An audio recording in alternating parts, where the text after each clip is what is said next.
जय श्री राधे। पूज्य श्री सद्गुरुदेव भगवान के चरणों में प्रणाम। कृष्णा देवी जी की सुपुत्री नीरजा जी के संस्मरण परिवार के मुखिया श्री राधा बाबा पुस्तक से। नीरजा जी कहती हैं, बाबा के बारे में कुछ भी लिखने की योग्यता अथवा शक्ति मेरे जैसे व्यक्ति के लिए असंभव सी लग रही है। फिर भी पिता की संतान उनके स्नेह में पलने के कारण उनसे निर्भय एवं निडर रहती हैं। वैसे ही मैं भी बाबा के संरक्षण में पली बड़ी। अधिक दिन बीत जाने के कारण काफ़ी बातें अपनी और बाबा के साथ बीते क्षणों की यादें कुछ धूमिल तो पड़ गई हैं। फिर पूज्यजनों के आदेश पर कुछ बातें लिखने की कोशिश करना चाहती हूँ, जिसकी शक्ति और प्रेरणा उन्हीं के द्वारा मिल सकती है। मेरा परिवार बाबा के चरणों में 1971 से आने लगा था। पहले तो माँ व पिताजी ही कभी कभी आते थे। इसके बाद हम भाई बहन भी बाबा के दर्शन के लिए गीता वाटिका आने लगे। धीरे धीरे अच्छा तो लगने लगा, पर कोई कोई बातें आध्यात्मिक हमें समझ में नहीं आती थी। उन दिनों बाबा के साथ बहुत सारे लोग बैठकर भिक्षा में खाते थे। सबका पाटा लगता था। हम लोग भी यदि भिक्षा के समय पहुंच जाते थे तो वहीं खाते थे। कुछ दिन तक स्वाद नहीं आता था, जिसका कारण था कि हम लोग घर पर प्याज लहसुन व मसालेदार भोजन करते थे और बाबा के यहाँ सादा व हल्का नमक पड़ता था, पर खा लेते थे, क्योंकि बाबा स्वयं सबके सामने आकर पूछा करते थे और खुद देखते थे कि किसके पत्तल में क्या है क्या नहीं है। उस समय बाबा के बारे में हम लोगों की कोई विशेष जानकारी नहीं थी, पर बाबा का इतने प्यार से पूछ पूछ कर खिलाना बहुत अच्छा लगता था। इस प्रकार भोजन के माध्यम से बाबा ने हम लोगों को अपनी कृपा का दान देना शुरू किया। पहले माताजी पिताजी के साथ अधिकतर हम लोग फार्म पर चले जाते थे, पर जब यहाँ रहते तो बाबा के पास सब लोगों के साथ बैठ जाते थे। बाबा अनेक संतों महात्माओं की जीवनी तथा भगवान पर अनन्य विश्वास कैसे हो, उनकी अपरिसीम कृपा कैसे प्राप्त होती है, बताते थे, जो मन पर धीरे धीरे गहरा असर डालने लगी। अब अधिकतर हम लोग यहाँ रहने के लिए व्याकुल रहने लगे। फिर तो वह समय आ गया जब हम लोगों की पढ़ाई के लिए यहाँ अधिक रहने की आवश्यकता पड़ने लगी। अब तो मनचाही बात हो गई, क्योंकि अब बाबा के पास बहुत अच्छा लगने लगा। जब भी समय मिलता बाबा के पास पहुँच जाती। फिर वहाँ बाबा से इतनी अच्छी अच्छी बातें सुनने के बाद मन इतना प्रसन्न हो जाता जिसका वर्णन नहीं कर सकती। इसके बाद भी मन में तरह तरह का संदेह उत्पन्न होता रहता, जैसे क्या बाबा भगवान से मिलते होंगे, भगवान से बाबा की बात होती होगी, या क्या बाबा मन की बातें जानते हैं, आदि आदि। इस तरह बहुत बार घर से कुछ बात सोचकर जाती कि यदि यह बात हो गई तो समझूंगी बाबा बहुत अच्छे महात्मा हैं। पर इतना आश्चर्य होता जब वहाँ जाने के बाद बाबा उसी बात को पूछ देते। इसी प्रकार करीब करीब रोज़ या दूसरे या तीसरे दिन स्वप्न में कुछ कुछ आदेश करते और समझाते। फिर जब मैं सामने पड़ती तो पूछते, बिटिया तूने कोई स्वप्न देखा है क्या? मेरे हाँ कहने और बताने पर झट से कहते, यह स्वप्न नहीं, मैं सत्य कहता हूँ कि तुम ऐसे ऐसे करना। फिर वही बातें बताते जो मैंने स्वप्न में देखी थी। अब तो धीरे धीरे अधिक से अधिक समय हम लोगों का बाबा के सानिध्य में बीतने लगा। सन 1978 में मेरा विवाह हुआ। विवाह के तय होने से लेकर संपन्न होने तक, विदाई होने तक की एक एक व्यवस्था बाबा ने आज्ञा देकर करवाई। जितने भी बाबा के भक्त, डॉक्टर, प्रोफेसर आदि मारवाड़ी समाज या उस समय के साधारण वर्ग के सभी इतने उत्सुक थे कि बाबा इस विवाह में हमसे भी कोई सेवा ले लें।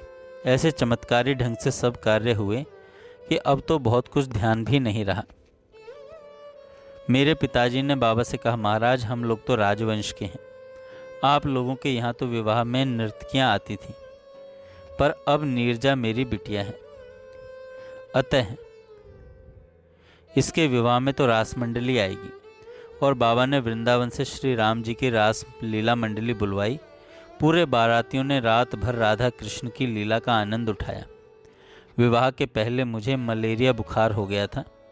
इसके साथ साथ मुझे बेहद घबराहट रहती थी कि अब मैं बाबा को तथा अपने परिवार को छोड़कर अन्यत्र कैसे रहूंगी। बाबा रोज़ डॉक्टर चक्रवर्ती को भेजकर दवा व इंजेक्शन दिलवाते थे, पर मैं इतना रो देती थी कि बुखार फिर चढ़ जाता था। 5 मार्च 1978 मेरा विवाह हुआ था। 3 तारीख तक मेरी यही दशा थी। 4 तारीख को बाबा ने मुझे बुलवाया। माँ के साथ मैं बाबा के पास गई। फिर कुछ देर के लिए अकेले मुझे बाबा ने समझाया। बाबा ने कहा, बिटिया, इतना रोने की बात नहीं है। तेरा ब्याह तो श्री कृष्ण से होने वाला है। तुम विवाह के समय पूरे समय यह अनुभव करना कि मेरा हाथ तो श्री कृष्ण ने ही पकड़ा है। इस प्रकार बहुत सी बातें बाबा ने समझाई, जिससे मन को बड़ी शक्ति मिली तथा रोना भी उसी समय से अपने आप कम हो गया। विवाह के पश्चात सुबह के समय बाबा के दर्शन के लिए गई तो बाबा की आंखें प्रेम के आंसुओं से छलक आई। बाबा ने आशीर्वाद देकर विदा किया। मेरे विदा होकर चले जाने के बाद बाबा ने कहा, आज मेरे आश्रम की शकुंतला चली गई, और उनकी आंखों से झरझर स्नेह के आंसू टपकने लगे। यूँ कहूँ कि मेरे कई जन्मों के पुण्यों के फल का उदय हुआ, जो ऐसे सर्वसमर्थ बाबा का प्यार मुझे मिला। अथवा यह कहूँ कि स्वयं बाबा ने अपनी कृपा दृष्टि के द्वारा मेरे सारे दोष पापों को अनदेखा कर मुझे अपनी शरण में लिया। बाबा ने एक बार मुझे पत्र भेजा। कहते हैं, बेटी नीरजा, लाडली बेटी नीरजा, जीवन में प्रथम बार तुमको पत्र लिखाने बैठा हूँ। शायद यही पत्र अंतिम पत्र हो, क्योंकि 6 दिसंबर 1978 के बाद मैं काष्ठमौन होने जा रहा हूँ, और शायद इसी मौन के अंतराल में ही मैं अपने इस पार्थिव देह को सदा के लिए छोड़ भी सकता हूँ। अतएव इस पत्र को बड़ी हिफाजत से अपने पास रखना। कभी कभी इसे पढ़कर बड़ा ही पवित्र आत्मबल तुम्हें प्राप्त हो सकता है। देख बेटी, तुम विशुद्ध क्षत्रिय की बालिका हो, राजवंश की पुत्री हो। तुम्हारे माता पिता ने बड़े वैभव के दिन देखे हैं, किंतु काल प्रवाह में वह नश्वर वैभव चला गया है।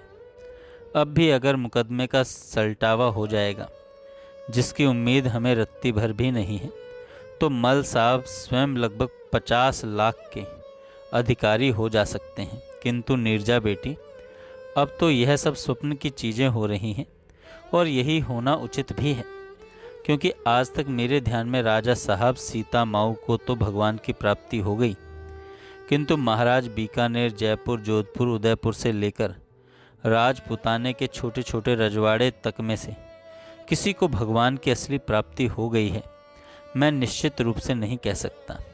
और देख बेटी, यदि भगवान की प्राप्ति मनुष्य जीवन पाने के बाद नहीं हुई, तो मानव जीवन की सफलता एक ऐसी क्षति है, मानव जीवन की असफलता एक ऐसी क्षति है, जिसकी पूर्ति अरबों खरबों की संपत्ति से भी पूरी नहीं हो सकती।